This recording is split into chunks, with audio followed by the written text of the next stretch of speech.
Having gone over the support class and the tank class over the past few weeks, it's time to take a look at a class that may be even more egregious and confusing than the last two, the controller class. In this video, we'll try to see what exactly a controller is in Brawl Stars, and see how each of the controllers in Brawl Stars fit into that definition, and then talk more about the controller class as a whole. If you haven't already, make sure to subscribe to keep up with my videos. Second, join our Discord server. We have some fun stuff to do there, like our very own 1v1 ranked called Gauntlet. Finally, consider becoming a channel member if you're interested in supporting the channel and have ample disposable income for some cool perks, like watching videos early or getting to decide on future video ideas and helping out. First off, we must define what exactly a controller is, and it won't be easy. See, it's not as easy to define as a support and even the tank class, which I did get quite a bit of backlash for. So, to preface my definition, I want to say this. The definition is 100% subjective, so your definition and my definition will be definitely different. But first, I want to actually look at how Brawl Stars themselves defines the controller class. And according to Brawl Stars, controllers focus on dominating the map. Their reliance on AoE attacks means they can stand their ground and even take it, which I'm not exactly sure what they mean by that. They're also strong against brawlers who have weak positioning and are, and this is very important, ineffective in one-on-one encounters. As we'll see, this definition will cause problems for us in the future. As for my definition, I would have to go with a brawler that has pretty medium health, similar to that of a damage dealer. Nothing crazy. However, their DPS should also be mediocre and not as good as a DPS, but of course enough to survive. More importantly, the whole point of a controller should be, obviously, control areas on the map for the team, exerting pressure on the opposing team, therefore creating space for your own team to move. Furthermore, they should also be able to sort of control where they want the opponents to move using their abilities. Now, with these two major definitions, let's explore the controllers in the game and see how well they fit. There are much more controllers and supports and tanks, so I'll be spending less time on each one so this video doesn't get absurdly long. First, Jessie. She's actually a pretty good example of a controller. With her super, and especially the spark plug gadget, she can manage control over a certain area. This gets even better with her hyper, who, especially in a mode like Hot Zone, can help maintain control of the zone by being a tanky chipper that you need to take out or you can't pass. Furthermore, her main attack helps control enemy movement, as enemies are forced to separate from each other or they will be damaged. Finally, she's pretty mediocre on one-on-ones, so overall, really solid example of a controller. Next, Penny. Penny's main controller mechanic comes with her super. Her super is honestly a generational way to control enemy movement. It forces enemies into uncomfortable and predictable movement, and this gets multiplied with her hypercharge, forcing immediate attention to killing the turret or having to deal with extremely restrictive movement. Her pocket mechanic also helps, forcing enemies to not stand near each other and separate, similar to Jessie's bouncing mechanic. Overall, another great example of a controller. Next up is Bo. Bo's main control mechanic is of course with his mines. These are self-explanatory, and if you want an in-depth analysis on Bo and the psychology of his mines, then you should check out my PowerPoint on him. But self-promotion aside, Bo's mines, and especially his hypercharge, are a very good controlling mechanic, and his main attack does fit the Brawl definition of being an AoE attack. However, he does have a lot of DPS and is quite solid on one-on-ones, so you could also classify him as a bit of a DPS too, but he's still a great controller. Next up is Ems, and this is an interesting one. She definitely fits into the Brawl definition of a controller, being strong against enemies that have weak positioning, and being the perfect example of AoE attacks and being ineffective in one-on-one encounters. As for her actual area control, it's a little interesting. Her super definitely helps out with this, though often it's used in combo with her main attack to win a one-on-one, rather than to actually control an area. However, even still, I do believe Ems is a controller, though to a lesser extent than the last three. Next up is Griff, and this is a quick one.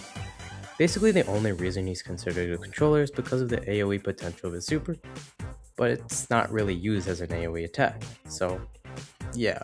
Even worse is that Griff is literally insane in one-on-one encounters, so he doesn't even fit to Brawl's definition of a controller. Next up is Gale, and once again, basically the only reason he's considered a controller is because of his AoE. He's great in one-on-one situations, and is more suited to a damage dealer than a controller. Actually, he fits a new class entirely I want to bring up later in the video, that a lot of controllers fit into.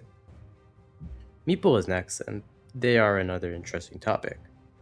You can definitely make an argument for them being a controller, with the placement of their super allowing superior control over the area over their enemies, creating pressure and pushing enemies back.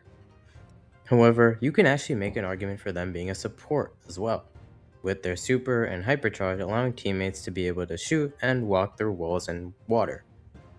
Next up is Gene, and he's an interesting case. To Brawl's definition, he actually fits quite well, having a very wide attack, punishing bad positioning with his super, and being quite ineffective in 1v1s.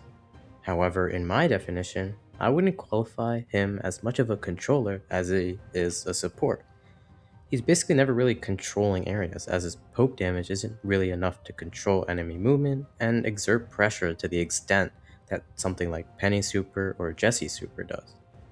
Furthermore, he has a very team-focused gameplay, with his super usually being used to grab opponents for his teammates to kill, and his healing star power being a thing of course. Also, he can help bush check for his teammates, which is also a bit more of a support capability than a controlling one.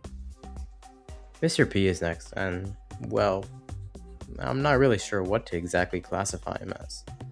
He doesn't really have AoE, but he also isn't really good in 1v1s. He doesn't exactly control areas, but he does create a lot of pressure on the enemy team and can control their movement a little bit with his porters. Overall, he's not exactly a controller, but he's not a controller if you catch my drift. If you have a better explanation or classification of him, please put in the comments. Squeak is up next, and there's no doubt about it, he's a controller. His main attacks cover wide areas, controls enemy movements, he's not great at 1v1s, and his residue gadget is just beautiful for area control. Lou is up next, and his main controlling mechanic comes from his super. His super is textbook area control, basically blocking off a large area, forcing enemies to switch lanes or pay the price.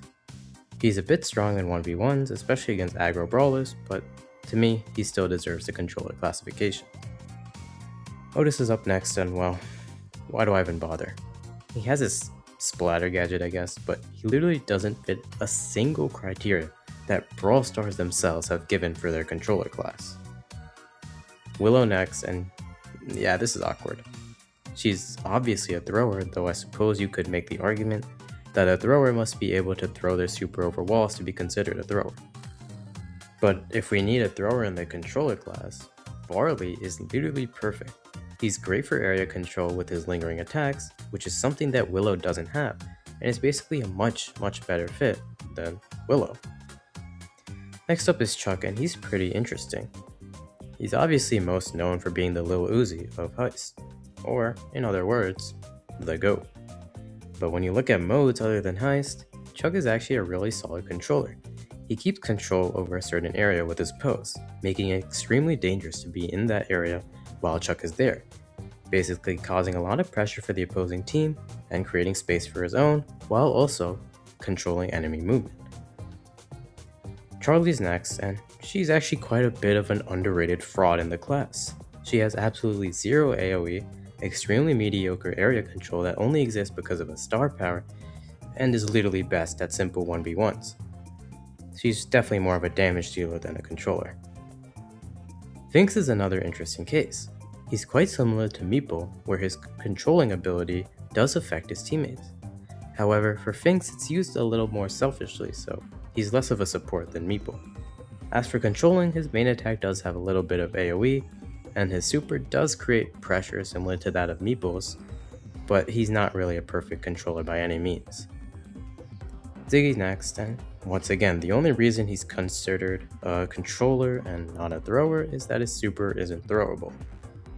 I mean, if you want another thrower in the controller class, though technically he isn't one, that's a better controller than Ziggy, look no further than Barry, whose lingering attacks, just like Barley, and even better, are great for controlling areas and enemy movement.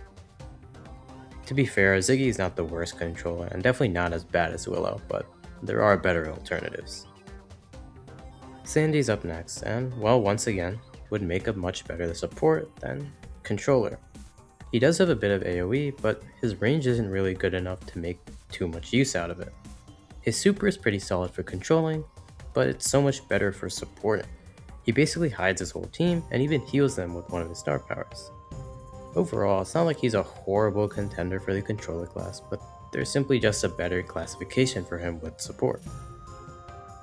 Last but not least, Amber. Amber's main controlling comes from her super, which lets her have heavy area control.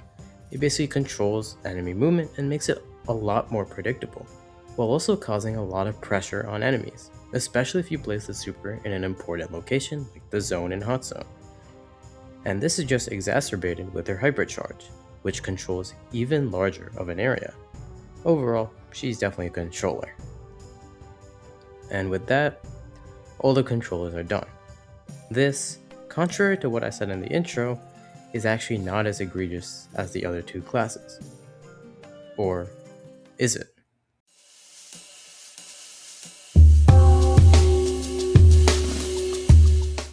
Well, for the other two classes, I made cross-game comparisons, but purely looking at a brawl perspective and the nuances the game has, you could 100% make an argument for nearly every brawler deserving to be there.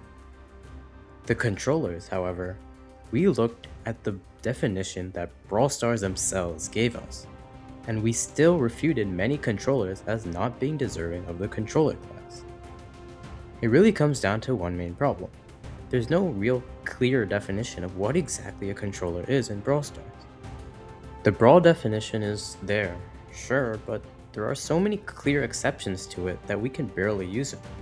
Like, come on, Griff and Otis being controllers is actually egregious, according to Brawl's very definition of what a controller is. Overall, I think controller is really a sort of class where Brawl Stars puts brawlers they don't think fits into any other class, with brawlers like Gale and Charlie being a great example of this. Calling back to what I said earlier about a new class, I think a lot of the controller brawlers, and even brawlers from other classes, could be shifted to a completely new class, which would sort of be an aggro shutdown class. These are brawlers that, well, shut down aggro brawlers and sort of counter them. Griff, Charlie, Otis, Gale, and even Lou would all be great examples of this class, especially considering the controller class is already tied for the largest class in the game. You could even bring brawlers like Shelly, Maisie, Tara, and Surge into this new class. And with this whole conversation, I would also like to pose a question to you guys. What's a class you would like to see in Brawl Stars? And what class would you like to see me cover next? And what's a topic you want me to see to cover with them? And, as always, thanks for watching. Watch this video, or this playlist, or join the Discord server.